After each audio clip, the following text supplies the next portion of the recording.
What is up YouTube and welcome back to another RiftGuides WildRift video. It's time for the buffed Jinx and we play with Amelia, one of the most disgusting combos you can think of. Any champion that has a super high range pattern with Amelia makes life miserable for the enemy, and one of the other prime candidates would be Tristana.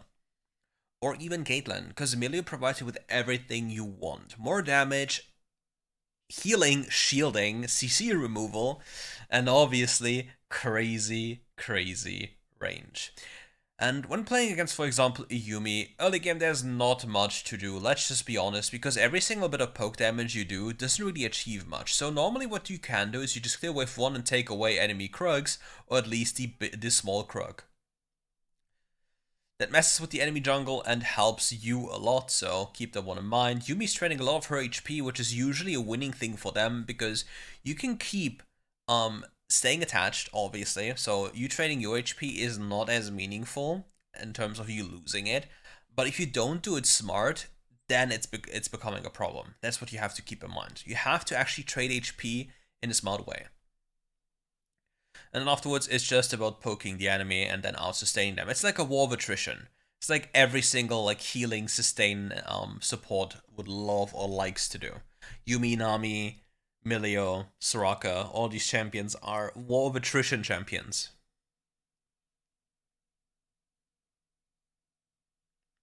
Okay. So far, there's not much going to happen during this laning phase because, frankly speaking, nobody can kill the other side. Like, unless somebody does a super mistake, nothing will happen. Like, for example, Demilio made a huge mistake by walking up, and he'll probably die, yeah. Demilio died because he made a huge mistake not understanding where he's allowed to be and where he can't be. And now the Sivir, again, also makes a huge mistake. And at the same time, the Yumi also makes a huge mistake. It's like a battle of mistakes. Like, for example, the moment Yumi HP is high enough, there should be no reason to ever attach. Amumu could also come into the lane here and actually help clearing this wave, which would allow the Jinx to go for the best possible reset on the best possible wave. But Amumu is taking away enemy kerxx, which is also a good win, but the wave state is in a terrible state. It's terrible. So let's hope that the Sivir is actually griefing her own wave. And another thing, Milio actually bought anti-heal. I'm so proud of him. It's such a huge thing to do. Because most supports would not do this, but it's actually mandatory against Yumi. If you want to play for a kill, that is. The question is, I think even with the anti-heal, without the Amumu, they have no chance of killing. Because again, it all comes down to the enemy's choice to die. Like, both Milio and, both Jinx and Sivir, you need to make a decision to die. Naturally, they won't die, because there's no threat from either side. It's all about making mistakes. Look at the Amumu investing time and he's waiting. His tent is ready up here. Bro is not flinching. Oh my god, he waited for it's such disturbing gameplay because it's objectively bad, but it just doesn't matter. No way he will die for this. Oh no, the Amumu even wasted. Oh my god, that's such a terrible usage of cooldowns here. Now they get turned on. Amumu is in the backline. They get the kill here. They will get another one if she spaces right, and they get another one. What is the Orianna doing? The Orianna doesn't have the damage, misses the ball as well. And now Jinx can just secure every single bit of minions here. Malphite? No way, Malphite just... Oh my god. The Rift is wild, guys. Well, we have a little bit of griefing here happening because she just chose to lose the majority of the wave. But the question is, what does she want to do now? Please just reset or hit one plating at best. Milio is trying his hardest to die again. We have some extra sustain on El Jinx. This is not going to be easy still. We have attack speed boots.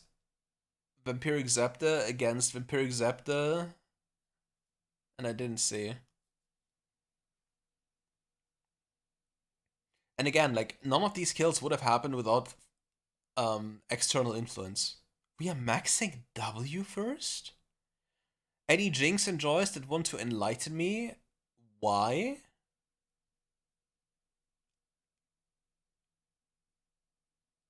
Doesn't your Q rank, isn't your Q rank an immediate increase in range and damage? Oh, nice try. It hit the Trin.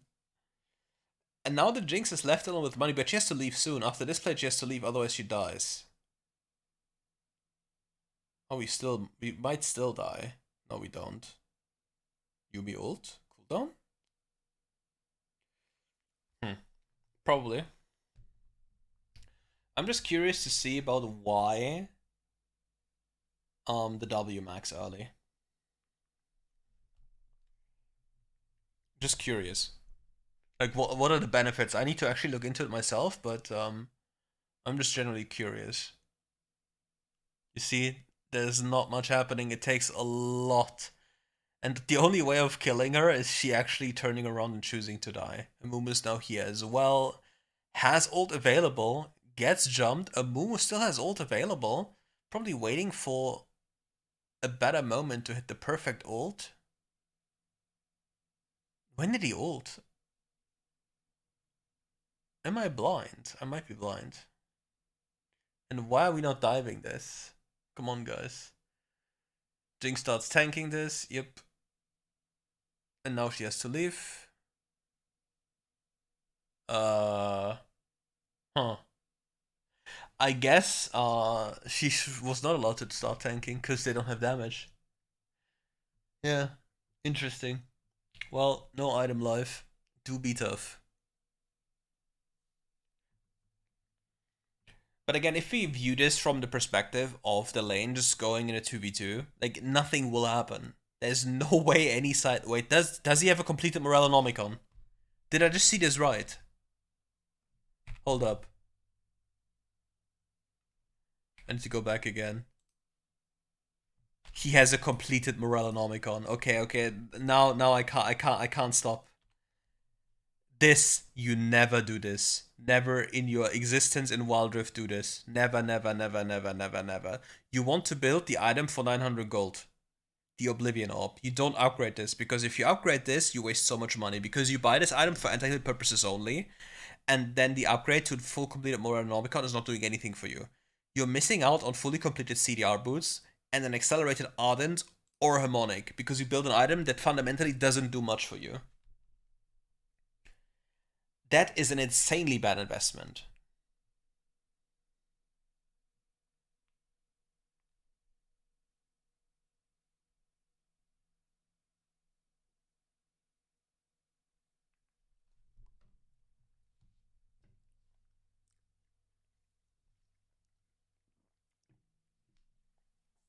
Millie just casually walking in circles.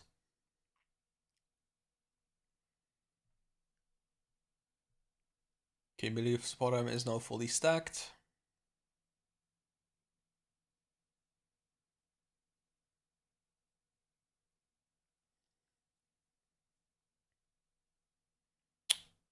Yeah, Yuumi.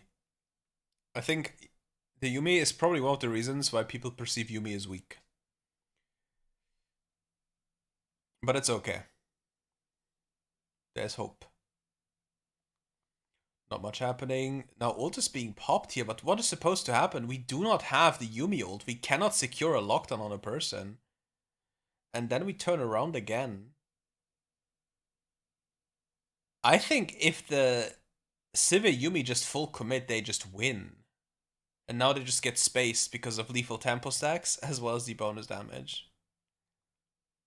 And she just dies. Yeah, it's just the unclear idea about what limits of champions are, what limitations of champions exist, and how you should play fights is just very apparent. Jin Zhao flashed here, and now Millie flashed too. You might die. Okay, we flash away. Amumu is now here. Jin Zhao will turn in the bush, so he has to turn around. Yep.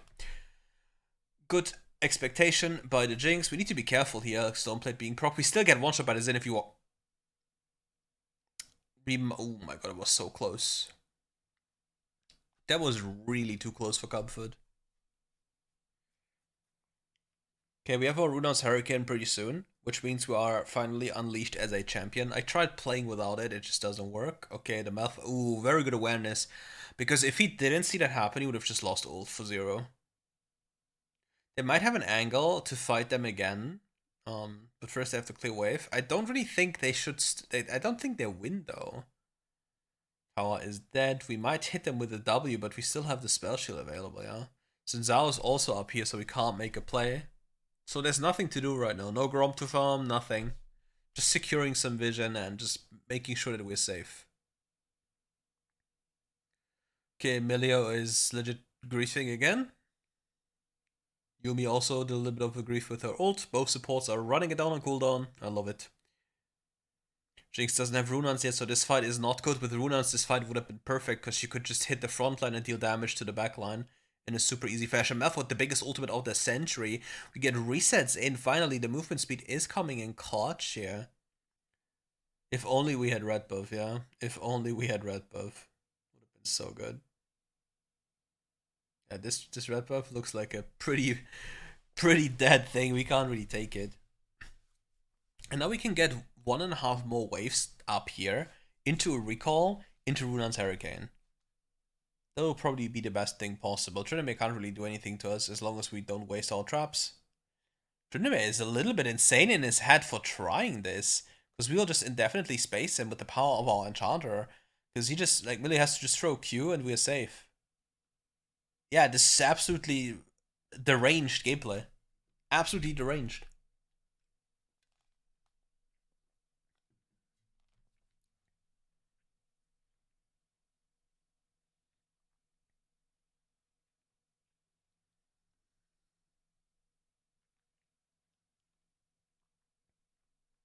Oh, I want to play some AD carry on the weekend. I will. Can you see the Runans here? Oh, 13 gold only, -1. And by the way, against champions like Sivir, please don't take bone plating in lane. Just don't, it's such a waste. You're so much better off taking something like Zombie Ward. Because the bone plating will always be procced. Oh, Xin Zhao steals this, but Xin Zhao will die for this or loses flash, and now we have a free entry towards the Nashor if we want, so we can just force the fight there, depending on how many cooldowns we saw being used. You see, the ping goes immediately down on that one. Xin Zhao has to escape. The sound is taking out the Orianna. Orianna has to flash away. Malphite even propelled forward. And this should be an easy and fast and clean Nash hit if we just rush down at the 11:20 minute mark. Nothing that can do apart from Trinity maybe stealing this, which would be pretty awkward. Xin Zhao being too late. We'll get the bonus movement speed and kill Orianna now. Yeah, Orianna did a huge mistake of walking up, and I think if he even spaced a little bit differently, it could be a lot better for us. But he uses ult, Malphite hits the ult on max range. Xin Zhao has to turn, we should play Chompers in front of us, yes. Because Xin Zhao will never get away. In these situations, you have to think about, okay, what can Xin Zhao do? If he can't escape, he has to turn. Is there a possibility I could die and get one shot? Maybe it's Xin Zhao. So I just place my Chompers in front of me, so he can't, like, this play is done for him. Because any movement immediately stops once you get hit by the Chompers or Caitlyn traps. Like, you can't move through them unless you have an unstoppable effect, like, for example, Malphite ult. And even then, the moment you spawn at the location you go, I think you still get the root debuff.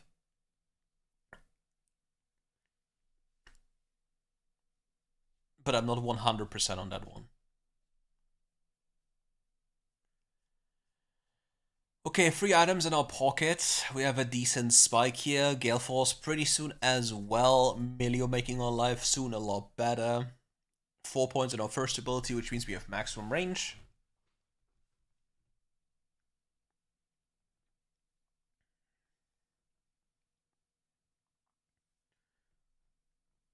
Trinity being absolutely slapped by this Scion. Nice snipe here. It's just kind of sad because I think maybe in this very instance against the Scion, Blair the Rune King is definitely a good choice for Tryndamere, or could be a good choice. And now we have the pop-off angle here. Sadly, we do not get 1 kill. Xin Zhao in the front line here has his ult running, so he can't really DPS, and Orianna is just a menace damage-wise. And she uses the ball in a way that she exposes herself, which is one of the biggest things that as an AD carry you have to look at. But again, the Yuumi here pops the ult. The Xin Zhao is denied here, and we just deal so much damage with the rockets, with the attack speed bonus, fully stacked lethal tempo. It's just too powerful. And again, I want to talk about briefly about mages and, for example, Orianna. Orianna is a champion and her entire damage comes from her ball's positioning. If she puts all ball movement abilities on cooldown, she's not a threat. Yes, she has low cooldowns, but in late game, these like 2 seconds in which she can't use her ball, like she can't move it, can be the difference between life and death every single time. And it's so important to understand. Nice ult by the Emilio here, saving the Amumu even though he doesn't deserve it. This Orianna is just dancing around. Orianna Yuumi is super toxic. Like, they're super fast, super annoying, super potent, as the Yuumi basically supercharges the Orianna damage-wise. Definitely not something you want to encounter in your games. Let me put it that way. Similar to Yuumi and Lilia. Damn, that shit is disgusting. Okay, the next death could be like the next team fight leads up to one team getting or losing Nashor.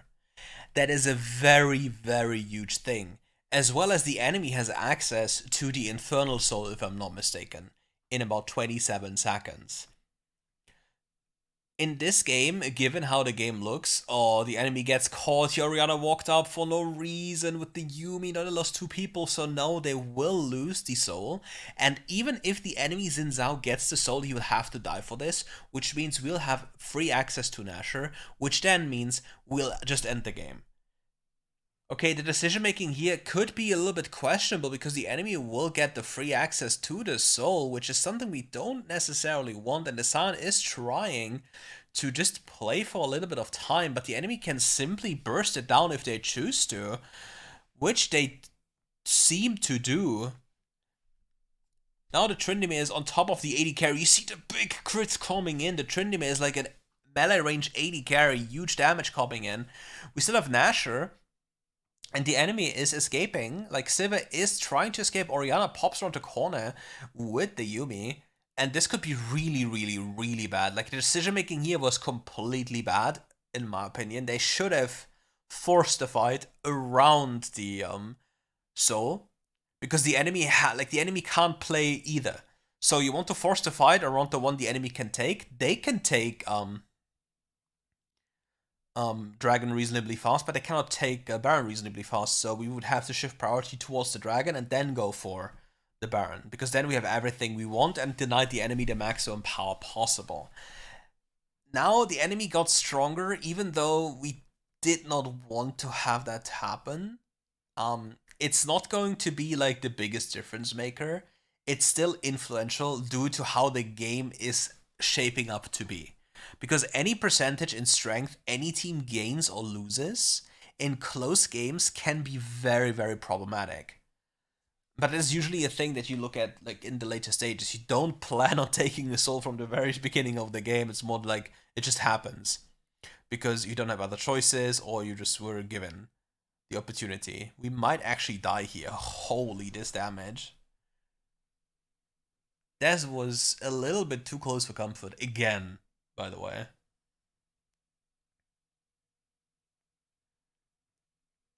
Look at the range. Like, the Milio buff is going to be so insane. Imagine fully stacked lethal tempo, Milio buff, and we ball.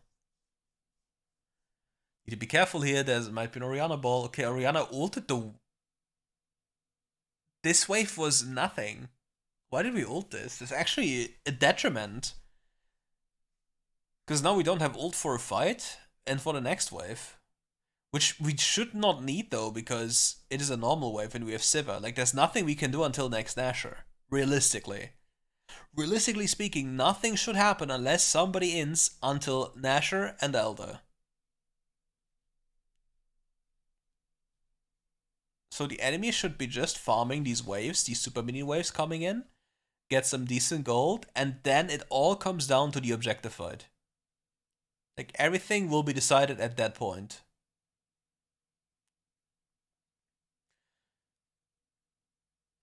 But the question is, who's griefing? Who is about to run it down? Place your bets, ladies and gentlemen. The clock is ticking. The mistake is soon about... He gets the shield? That's tough. Getting the shield in that scenario is kind of illegal. And the Tryndamere is in the backline fighting, running down the people. Huge damage by the Orianna, but the healing instantly came through. And now the enemy clumps up, and this is a perfect moment for the Jinx to deal all the damage possible. But she has to be very aware, flashes in, gets one, gets another one. Orianna dies before the ult goes through, and this will solidify the victory. Most definitely, right? No way! No way. Uh-oh. This is probably the worst possible outcome you can ever think of. Because now they can just indefinitely, they can just defend and force objective fights. Like, now is the best moment for the enemy team to do this. Oh, just imagine. Oh, Sion? Lamau. And he's actually looking to clear the waves to get like even more of an advantage. Enemy got Elder. This game is about to be a banger. This is way too close. Way too close.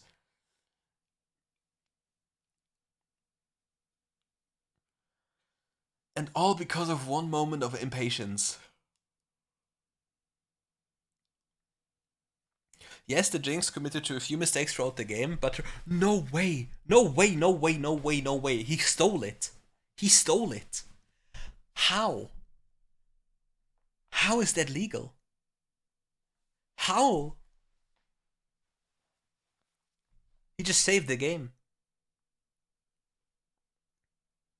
Because now all they have to do here is to defend the base, and Jinx needs blue buff most desperately. Okay, blue buff is secured, so now they can defend. Ghost being popped. Milio, come on, do your job. Milio, press a button. Milio, press buttons.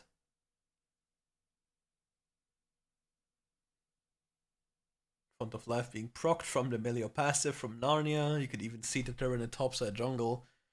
I love it when runes tell me where people are. It's definitely not unbalanced and should be fixed, but what can be done? Flash comes up in 25 seconds. Up until then, we are a little bit vulnerable. So we need to be really careful. Milio, buff us. Milio, Milio, Milio. Like, the Milio never uses his W as he should to allow us to hit them, because if we gain like 1 sec, like let's just imagine we gain 1 second of this extra range in these scenarios, how many auto attacks can we put in, and how much more space can we put between us, walking back and forth and forcing them to walk in a certain direction because we dealt so much damage. Meanwhile, Milio uses his W to heal, when this is the lowest benefit of that ability. It's not about the heal of the ability, it's about the range and just getting access to enemy champions. Flash comes up, and it could not have been earlier. Jinx also did a few mistakes here by actually auto-attacking him frequently, instead of just running. Now at this stage, Sivir, if they have a frontliner, which they have with Malphite, Malphite is AP, with Amumu and Sion, is a really big problem. Because these ricochet blades will completely cut through everyone, and this Xin Zhao is being caught again. He doesn't have ult. Orianna also again walks up. Like, you don't walk up to a late game AD carry with Emilio unless you want to jump him with the entirety of your team, because now you... Huh? I think she was afraid of the Orianna combo. Orianna clears the wave, and we do not have enough range to get there. Emilio dies. Like, again, I don't want to be mean, but this Milio is the biggest passenger princess I've seen in my life. This person randomly inputs buttons for the fun of inputting buttons. And if I'm AD carry, I would be a little bit mad.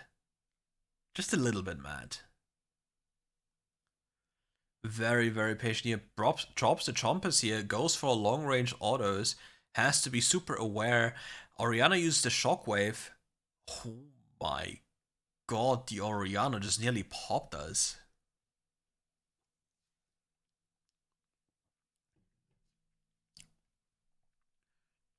Enemy jumps us on the Nexus. Big damage coming in. This could be super close. We have to be super careful.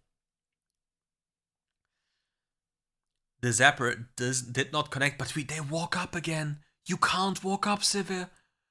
No! Sivir just wanted too much, and it might have cost them the game. It cost them the game! And this time he does it perfectly right with the kiting. He has immediately learned and moved up from the previous issues, and they will end the game here. What a roller coaster of emotion, all because of a single death, a single mistake that he did that cost him so much. Like a single really impactful mistake. And if you want to watch the rest of the games here, check out their channel in the description below. Make sure to follow them, leave a like, subscribe to the channel, leave a comment at my video, under my video, and let me know what you want me to watch next, and we'll probably take a look at it. Thank you very much, take care, and have a beautiful day.